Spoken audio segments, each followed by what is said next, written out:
So let's consider the 4 factors when we talk about stress. The first factor is the self. How optimistic you are, how confident you are, what kind of esteem you have. This will determine whether you cope with the stressors very well or not. Okay, the stress. The stress usually comes from financial stress, family-related stress, and friendship, relationship stress, the 3 Fs. The situation at home. Family support is very important. And at the workplace or the school. Going back to Krista, a lot is about herself. But unfortunately, she came from a divorced background. Japanese father, Chinese mother. Parents divorced when she was young. So there was no complete kind of family atmosphere to help her cope. The school kept saying everything is in place. Every time you see a suicide, counseling system is in place. Yeah. Everything is in place. But is it in place enough to deal with complex cases? Big question mark. And this is where I'm going to link finally to society, to the nation. The nation has a part to play in the moderating the level of stress in society. The nation has a part to play in defining success. What is the meaning of success? Is success necessarily linked to academic achievement? What about success in arts? Success in sports? And don't just pay lip service. Do it. Do it as a nation. Show the world we're not just interested in results, academic results. We're also interested in the arts. We're also interested in the sports. And our definition of success must be very broad. Broad enough so that when Krista, Krista didn't die immediately after she took her result. She saw her result. She died in May, on May 14, 2 months after her results.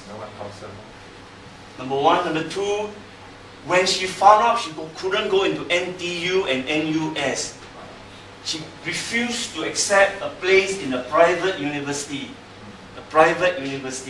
So her expectation was extremely high. To her, not going to NTU, not going to NUS, constitute a failure. Because that's her perception, partly to do with herself. Her own perception of what should be a proper university education. And next is support. Support is very vital, whether it's from the school, from the home, or from society. This is how the 3 topics are linked. In the end, in order to achieve quality of life, all the 4 factors, yourself, the stress you face, the situation you are in, and the degree of support you get, all these 4 factors will determine whether you have anxiety. What is anxiety? Anxiety is nervous tension, like a rubber band that's stretched, and you are always tense. You stutter, you stammer, you blink your eyes, you have tremors, butterflies in the tummy, you feel like vomiting, you have tightness of chest, your heart beats very fast, you're tremulous. Why Saturday afternoon you all bother me? Supposed to be swimming and then you all call me here. This is Leong Zihen. See, I never played table tennis with him. He's suffering from amnesia now. Not too bad, no? Not too bad. But really, when you're anxious, you can't even say a thing. And of course, depression. When you're depressed, the 5 S's, everything slows down. You are sad. And a lot of somatic complaint, loss of appetite, loss of concentration, loss of sleep, loss of libido, no more drive for sex. And then self-blame, I'm useless, I'm good for nothing, I can't even go to NTU, I can't even go to NUS. And lastly, suicidal. The 5 S's. If you have all 5 S's, full house. Full house. Severe depression. And you really, really need to seek help. If you have all 5 S's. Or the first S, sad and suicidal. Anything suicidal is psychiatric emergency. Do not play a fool with suicide thoughts or ideation. And of course, you have other stress disorder. So have this slide in mind when we talk about stress disorder. don't just blame society. We also partly to be responsible. But as I say, certain conditions, we are not responsible. Society must play a bigger role. That's how we have an objective way of looking at SRD, stress-related disorders. You know, very funny, we were the least affected during the economic downturn, and yet we are the most pessimistic. We are the most pessimistic. Study of 8 countries shows Singaporean least affected by economic downturn, yet they are the most pessimistic. Meaning we're the most BCC. You know what is BCC? Bin Chao Chao. Bin Chao Chao, Wei Hua Yin. For the non-Chinese here, Bin Chao Chao means the face look smelly. Now you look at Singapore, 58.1% are optimistic. On a scale of 0 to 100, the higher the score, the more optimistic you are. Philippines, the most optimistic, 84%. No wonder you have a lot of Filipino bands in Singapore. They play, they sing, they laugh, they are... You know, in Thailand is 66.1. The national culture in Thailand is Mai Pen Rai. Mai Pen Rai means never mind. Even if this thing collapses, never mind, let's walk out slowly. Never mind, you know, never mind, Mai Pen Rai. Singapore, you know, is Kiasuism. Kiasuism, that's our national code word. Okay, and look at this, this is most disturbing, most important to Singapore, Singaporean, career first and health last. It's actually the other way around, health should always be first. Because only when you are healthy, then you can have a family and a proper career. Now, this topic is not new. Way back in 1996, 3 years after he stepped down as a president, he was invited to give the 4th SGH lecture. And he said, stress seems to be affecting more and more young Singaporeans. He said, Yong Guan, you're a psychiatrist. I'm always worried about the stress level in Singapore. We're getting maybe too out of control. And I kept telling the then Prime Minister Goh Chok Tong, we need to go slow, without of course sacrificing excellence. So the whole discussion was about stress and about how he's very worried about the way we are heading. And that was 1996. And he himself spoke about heavy work, separation from his family, and dealing with uncooperative colleagues led him to the verge of almost a nervous breakdown. And I was very glad to see it in his book. He wrote his autobiography, Glimpses and Reflections. And guess what? He devoted one chapter to dealing with stress.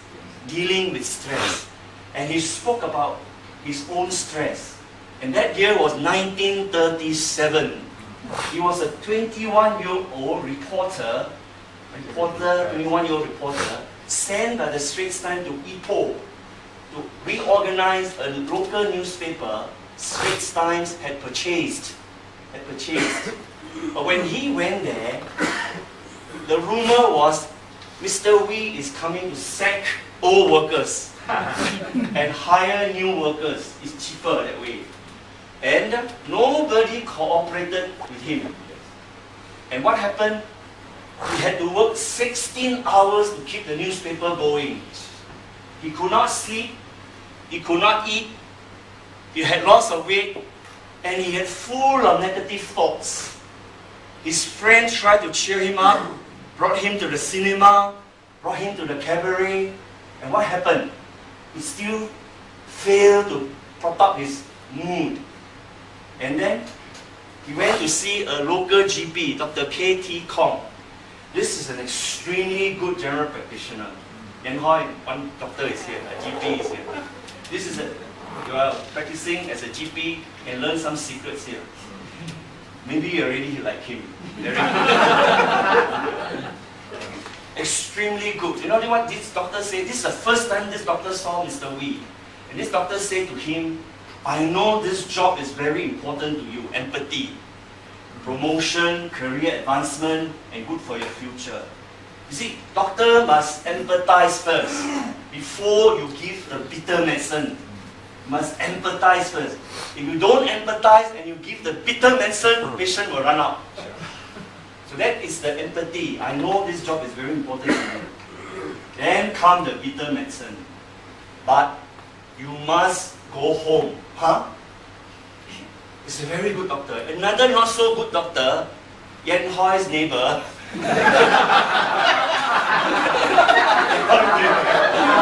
Neighboring clinic. The doctor would straight away say, you must go home tonight. Then the doctor, Mr. Wee will say, why? Why must I go home? Blur, right? Blur. Thank you. You must go home.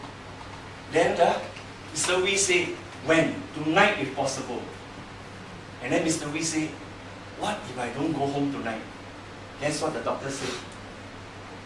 You will either die or go mad. Look, what kind of doctor this is? What kind of doctor? But you earn the right to say so because of the empathy. If you take away the empathy and you straight away say you will either die or go mad, nobody will listen to you.